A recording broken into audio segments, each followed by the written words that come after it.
Pergi tolong beli tiket, jangan hubungi KBS untuk minta tiket percuma. Sebangga itukah supporter warga Malaysia dikunjungi Manchester United? Sampai-sampai rendahkan stadion Indonesia itu jelek, hingga si setan merah enggan bertandang ke Indonesia. Kenapa Manchester United tak nak pergi Indonesia? Mungkin ramai tertahu Indonesia cuba bawa Manchester United, AC Milan dan juga Barcelona, tetapi semuanya tak nak datang ke Indonesia. Salah satu sebab utama kenapa ramai tim tak nak datang ke Indonesia disebabkan faktor keselamatan, lepas tu stadium tak bagus, dan bukan itu saja, yang paling utama adalah kesesakan lalu lintas. Kenapa Manchester United pilih Malaysia daripada Indonesia? Sebab dekat Malaysia kurang trafik berbanding dengan Indonesia. Bayangkan YouTuber Malaysia pergi Indonesia pun dah sesak gila-gila. Ini kan Manchester United pergi Indonesia, memang terbaliklah Indonesia tu. Bukan senang tim-tim Eropah nak datang ke negara kita. Mereka akan tengok banyak prosedur, terutamanya keselamatan dan juga ekonomi, in order mereka datang ke negara kita. Tapi persoalannya 28 Mei nanti dekat Bukit Jalil, ada ke peminat Manchester United dari Indonesia datang ke Malaysia tengok perlawanan Manchester United lawan All Star? Jangan lupa komen. Jajrit memang harus dikasih paham.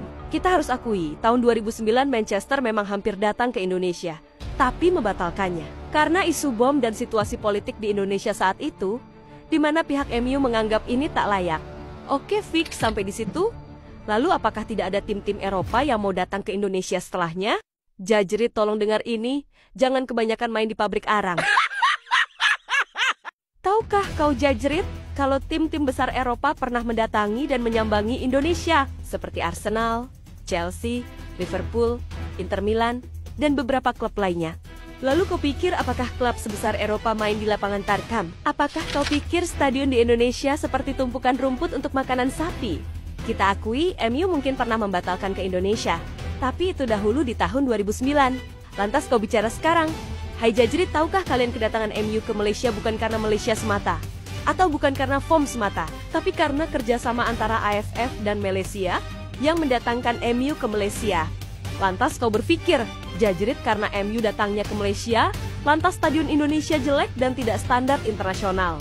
Halo Jajrit, Indonesia punya stadion standar internasional dan kualitas terus diperbaiki sesuai standar FIFA. Mungkin kau lupa Jajrit, kalau kami Indonesia berulang kali menjadi tuan rumah, kualifikasi Piala Dunia dan menjamu banyak negara di stadion kami. Oh ya, pantas saja kau lupa, karena negara kalian tidak menjadi tuan rumah kualifikasi Piala Dunia. Sangat menyakitkan. Lalu apakah tiket MU versus ASEAN All Star di Stadion Bukit Jalil sudah terjual habis? Bahkan sampai sekarang, dari update resminya tiket belum sold out seluruhnya. Fakta lucunya lagi, bahkan negara kalian sebagai tuan rumah MU yang ditunjuk AFF, tapi pemain-pemain kalian tidak dilepas oleh klub kalian sendiri.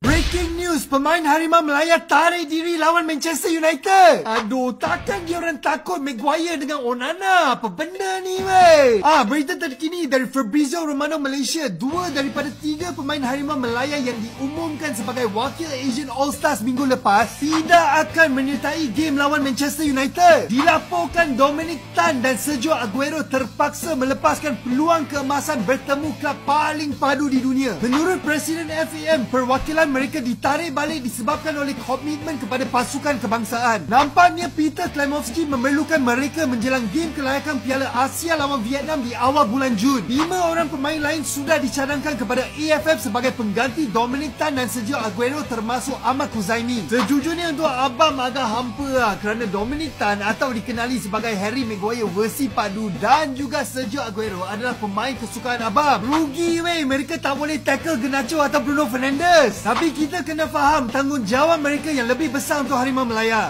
Macam mana geng? Adakah ini akan mempengaruhi keputusan kamu untuk membeli tiket menyaksikan perlawanan ini? Komen kat sini. Nah, gimana nih Jajrit? Bahkan FOM kalian tidak melepas pemain yang diminta Kim Sang-sik? Makanya jangan so asik, habiskan dibully netizen Indonesia. Sana gih, ngadu sama Upin Ipin.